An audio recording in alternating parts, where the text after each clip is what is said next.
নমস্কার বন্ধুরা, শুভ সন্ধ্যা। আমি সঙ্গীতা। আজকে একটা ভিন্ন স্বাদের ব্লগে আপনাদের সকলকে স্বাগত জানাই। তো ডেলি ব্লগ তো সব সময় করে থাকি, আজকে ভিন্ন স্বাদের কেন বললাম, তো তার জন্য পুরো ব্লগটা দেখতে হবে কেন বললাম ভিন্ন স্বাদের। দীঘাতে তো গিয়েছিলাম, তোমরা সকলেই জানো, দীঘার ব্লগগুলো আসছে, তোমাদের ভালোবাসা বেশ পাচ্ছি, ভালো লাগছে বেশ। তো এসে গেছি অনেক দিন, তো তারপরেও ঘরে এসে আমার মানে ডেলি লাইফে যে ব্লগগুলো আসে সেগুলো দিতে পারছি না। তার একটাই কারণ, দীঘাতে নেটওয়ার্ক ইস্যু এত হয়েছে, একটাও ভিডিও আমি আপলোড করতে পারিনি। যথারীতি বাড়িতে এসেই সব করতে হচ্ছে, একটার পরে একটা ভাগ। আর এত সুন্দর সুন্দর মুহূর্ত কাটিয়েছি, সেগুলোকে না আমি ওই কাট করে করে দিতে চাইনি, তাই ছোট ছোট ভাগ করে করে তোমাদের সঙ্গে শেয়ার করেছি। তো ওইখান থেকে আসার পরে, আর যেহেতু আমার ডেলি লাইফে কোনো ভিডিও করছি না, বিরক্ত লেগে যাচ্ছে। আমারও না কেমন একটা নেশা হয়ে গেছে ভিডিও করাটা। দেখতে দেখতে এই 1 বছরের দোরগোড়ায় আমি এই চ্যানেলটা খুলেছি। তো জানি না কীভাবে অ্যাডিক্টেড হয়ে গেলাম। মানে যেহেতু ভিডিও করছি না, এডিট আপলোড তো করছি, কিন্তু যেহেতু হাতে ক্যামেরা নিয়ে ঘুরে বেড়াচ্ছি না, কেমনটা ইতস্তত হচ্ছে। তো ডেলি ব্লগ নাই বা করলাম, ভিন্ন স্বাদের তো কিছু করতেই পারি, তাই না?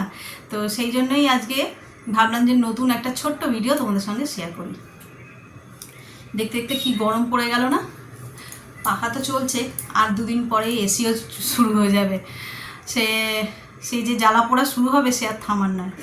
তবে গরম পড়তে না পড়তে বাজারে ছোট বড় এঁচড় ভরে গেছে। এখন নতুন সিজনে এখনই খেয়ে নিলে মানে খেতে ভালো সুস্বাদু লাগে। এরপর যখন দানাগুলো বড় হয়ে যাবে, সে তুমি যতই ভালো করে যত্ন করে রান্না করো না কেন, তার জন্য সেই স্বাদ আর পাওয়া যায় না। এঁচড়ের তরকারি চিংড়ি মাছ দিয়ে, নিরামিষ দিয়ে খেয়েছি, তোমাদের সঙ্গে শেয়ারও করেছি। ভাবছি আজকে কোফতা করব। কোফতা কারিটা দোলের সময় করা হয়েছিল, দেখেছো তো, তখন খেয়ে সকলের খুব ভালো লেগেছে। তো ভাবছি যে আজকেও এঁচড় এনেছে, ভেবেছিলাম যে তোমার এমনি তরকারি করে দেবো। তারপরে মা বললো যে এমনি তরকারি না, কোফতা কারি করো। তো আমি ঠিক আছে চলো, যেমন বলা তেমন কাজ। তো সেই জন্য হচ্ছে যে বানাবো আজকে কোফতা কারি। তো কীভাবে বানাচ্ছি না বানাচ্ছি সেটা নিয়েই এই পুরো ব্লগটা থাকবে, এতে আর অন্য কোনো কিছু থাকবে না। তো চলো সঙ্গে থাকো, আশা করছি ভালো লাগবে। আর কি হয় জানো, কোফতা কারি এই নামটার সঙ্গে সকলেই খুব পরিচিত, অনেক কম বেশি সকলেই বানিয়েছে। তারপরেও আমি শেয়ার করছি, তার কারণটা হচ্ছে রান্নাঘরটা হচ্ছে একটা এক্সপেরিমেন্ট সেন্টার, যেখানে নাকি না একই জিনিস বিভিন্ন ধরনের এক্সপেরিমেন্ট করে করে করে করে রান্না করা যায়। মানে একই জিনিস অথচ বিভিন্ন ধরনের, সেই জন্যই বলছি আর কি এক্সপেরিমেন্ট সেন্টার। তো আমি যেভাবে বানাই সে তো আমার বেস্ট লাগে, আমার মনে হয় আমার কাছে ওটাই সবচেয়ে ভালো। কিন্তু অন্যের বানানো কোফতাকারি খেয়ে কিংবা অন্যের রেসিপি ফলো করে যখন দেখি যে না আমার চেয়েও ভালো লাগছে টেস্টটা, তাহলে ওটা কেন নয়, সেই জন্যেই শেয়ার করা, আর কিছুই নয়। তো চলো আর বেশি সময় নষ্ট করবো না, ঘড়িতে অলমোস্ট 7টা মতন বেজে গেছে, আর ওটা বানাতে তো একটু সময় লাগবে। তো চটপট যাই রান্নাঘরে, এবার গিয়ে ঝটপট তোমাদের সঙ্গে শেয়ার করি যে কীভাবে করলাম। তো চলো, কেউ কিন্তু স্কিপ করো না, স্কিপ করলেই কিন্তু রেসিপিটা সব গন্ডগোল হয়ে যাবে তখন কিন্তু আর সেই স্বাদ পাবে না যেই স্বাদ আমার রান্নায় থাকে। তাহলে আর বেশি দেরি করবো না, চলো রান্নাঘরে যাই। মানুষের জীবনের একঘেয়েমি কীভাবে মেটায় তা ঠিক জানা নেই, তবে মুখের স্বাদের একঘেয়েমি মেটানোর উপায় আমার খুব জানা আছে। এই যে এঁচড়, একে পাকতে দিলেই কেমন কাঁঠাল হয়ে যায়। আবার এই কাঁঠাল ছোট অবস্থাতে যদি খাওয়া যায় তাহলে স্বাদই বদল হয়ে যায়। এই এঁচড়কে শুধু তরকারি করে না খেয়ে কোফতা বানিয়ে যদি স্বাদ বদল করা যায়, তাহলে যেমন ভাবা তেমন কাজ।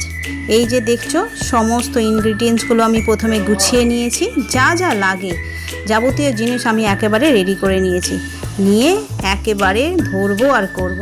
প্রথমেই তো এই এঁচড়গুলোকে ছোট ছোট করে টুকরো টুকরো করে কেটে আলু আর এঁচড় একসঙ্গে নুন হলুদ দিয়ে একটু সিদ্ধ করে নিয়েছি। এগুলোকেই প্রথমে ম্যাশ করে নেব। এই যে দেখো আমার সমস্তটা ম্যাশ করা হয়ে গেছে। এবারেতে দেবো এই ডাল বাটা, এর সঙ্গে আদা আর কাঁচা লঙ্কা একসঙ্গে বাটা রয়েছে, 2 চামচ মতন এই ডাল বাটাটা দিয়ে দেবো। এটা জাস্ট বাইন্ডিংয়ের জন্য, অনেকে বেসন দেয়, আমি ডাল বাটা দিলাম। আর দেবো 2 চামচ চালের গুঁড়ো। এই চালের গুঁড়োটা দিলে না বেশ একটু ক্রাঞ্চি ভাবও হয়, বেশ খেতে ভালো লাগে। আর এই যে রং বেরঙের মশলাগুলোকে সব একে একে দিয়ে দেবো। ধনে গুঁড়ো, জিরে গুঁড়ো, লঙ্কা গুঁড়ো, লাল লঙ্কা গুঁড়ো, হলুদ গুঁড়ো, গরম মশলা গুঁড়ো, আর দেবো একটু ভাজা মশলা, আর সঙ্গে এই যে চিনি গুঁড়ো করে রেখেছি, চিনি আর নুন যে যার স্বাদ অনুসারে দিয়ে দেবে। এবার এগুলোকে ভালো করে মেখে নেবো। মেখে মেখে যেভাবে কোফতা করে গোল গোল করে কোফতা করবো। আর কোফতাটা বানাবো না আজকে শাহি কোফতা কারি, তো শাহি বানানোর জন্য তো একটু শাহি প্রসেস অ্যাপ্লাই করতে হবে, তাই এই কোফতাটা বানিয়েছি। এই যে ছোটো ছোটো কাজু কিশমিশ কেটে রেখেছি 2 টুকরো করে, এই কোফতাটার ভিতরে দিয়ে দেবো। দিলে যখন খাবে তখন মুখে পড়লেই বুঝতে পারবে এর কী স্বাদ, বেশ দারুণ লাগবে। আমরা তো খেয়েছি তাই বলছি। এবার একটা সাদা প্লেটের মধ্যে একটুখানি ময়দা ছড়িয়ে নেব, নিয়ে একটা একটা করে কোফতা এর মধ্যে সুন্দর করে সাজিয়ে রেখে দেবো। এই কোফতাগুলো করতে অনেক সময় লাগবে, ততক্ষণ তো তোমাদের সময় নষ্ট করলে চলবে না, তাই একসঙ্গে করে দেখিয়ে দিলাম। এই যে কোফতাগুলো দেখো, এতগুলো তো সবে করে উঠেছি, এগুলো সবই ভাজা শেষ হয়ে গেছে খেয়ে খেয়ে, তারপরে আবার করেছিলাম। তো চলো এইভাবে একটা একটা করে ভেজে নিয়েছি, বেশ লাল লাল করে এপিট ওপিট করে একটু ছাকা তেলে ভেজে নিতে হবে। গ্যাসটাকে কিন্তু একদম হাই ফ্লেমে করলে হবে না, তাহলে ভিতরের অংশগুলো না কেমন একটু কাঁচা কাঁচা লাগবে। তো একদম একটুখানি হাই টু লো ফ্লেম করে করে এগুলোকে সব ভেজে নিয়েছি। আর দেখতে দেখো পুরো মনে হচ্ছে না ভেজিটেবল চপ, তবে হ্যাঁ ভেজিটেবল দিয়েই বানানো, শুধু গাজরটা মিস হয়েছে, গাজর আর বিটটা। কোফতাগুলো তো সব বানিয়ে নিয়েছি। এবার এটাকে শাহি বানানোর জন্য বা কোফতা কারি বানানোর জন্য আমি নিয়ে নিয়েছি শুকনো লঙ্কা, তেজপাতা, গোটা জিরে আর গোটা গরম মশলা। এইগুলো দিয়ে দেবো ফোড়নে। মশলাগুলো যে একটু ভাজা ভাজা হয়ে যাবে তখন এই বেটে রাখা মশলাটা, আদা, টমেটো, কাঁচা লঙ্কা বাটা, এটা তেলের মধ্যে দিয়ে দেবো। এটাকে একটু লাল লাল করে ভেজে নেব, কষিয়ে নিয়ে আর কি, ভেজে নেওয়া মানে কষিয়ে নেওয়া। তারপরে একটা মশলা রেডি করেছি, গুঁড়ো মশলাগুলোকে একটু জলের মধ্যে, যে রেগুলার মশলাগুলো হয় জিরে, ধনে, লঙ্কা, হলুদ, একটু জলে ভিজিয়ে রাখলে না কেমন একটা বাটা মশলার মতন স্বাদ হয়, টেক্সচারটাও তেমন লাগে। তো সেই মশলাটাও দিয়ে দিয়েছি, দিয়ে এবার এটাকে ভালো করে কষিয়ে নেব। দেখো মশলা থেকে কেমন তেল ছেড়েছে। এবার এখানে কাজু বাটা, চার মগজ বাটা, এই মশলাটা দিয়ে দেবো। এটা দেওয়া হলেই তাহলে কোফতার মশলাটা আসল প্রিপেয়ার হলো। কোফতাতে একটুখানি চাল মগজ আর কাজু বাটা না দিলে কোফতার কারিটা ঠিক পোষায় না। আমরা পনিরও এইভাবেই খাই। তো চলো দেখে নাও বাকি প্রসেসটা। এইভাবে মশলাটাকে ভালো করে কষিয়ে জল ঢেলে দিয়েছি, দেখো টকবক করে ফুটছে। এর মাঝে না নুন আর চিনি আমি দিয়ে দিয়েছিলাম, তো তোমরাও তোমাদের স্বাদ অনুসারে দিয়ে নেবে। এবার ভেজে রাখা কোফতাগুলো একে একে দিয়ে দিলাম। তো খানিকক্ষণ ফুটতে দিয়েছি, এরপর দিয়ে দিলাম দুধ। এই দুধটা একটু ঘন করে গুলে দিয়েছি। এর জায়গায় তোমরা যদি ফ্রেশ ক্রিম পারো দিয়ে দাও, কিন্তু সচরাচর তো আর ঘরে ফ্রেশ ক্রিম থাকে না। তো শাহি বানানোর জন্য এই সমস্ত জিনিসগুলো আমাকে দিতেই হতো। এরপর দিয়ে দিলাম শাহি গরম মশলা আর 1 চামচ ভরে ঘি। আর এই ঘিটা দিতে এর যা অ্যারোমাটা বেরিয়েছিল সেই সময় তোমাদের কি বলবো। তো এইভাবেই আমার রেডি হয়ে গেল চট জলদি কোফতা কারি। এই কোফতা কারি রান্নাটা আমি এইভাবেই করি, আমরা তো খেয়ে দেখেছি, মানে দুর্দান্ত হয়। কাজ তোমাদের টেস্ট করাতে পারতাম। তো চলো, তো তোমরাও কখনো ট্রাই করে দেখো, আর যদি করো তাহলে কিন্তু কমেন্টে লিখতে ভুলো না। তো চলো ভিডিওটা তাহলে আজকে এই পর্যন্তই রাখছি। যদি আমার এই রেসিপিটা ভালো লেগে থাকে তাহলে please like, comment, share and subscribe. সকলে ভালো থাকবেন, সুস্থ থাকবেন। নতুন একটা ব্লগে আবার আপনাদের সঙ্গে দেখা হচ্ছে। Good night.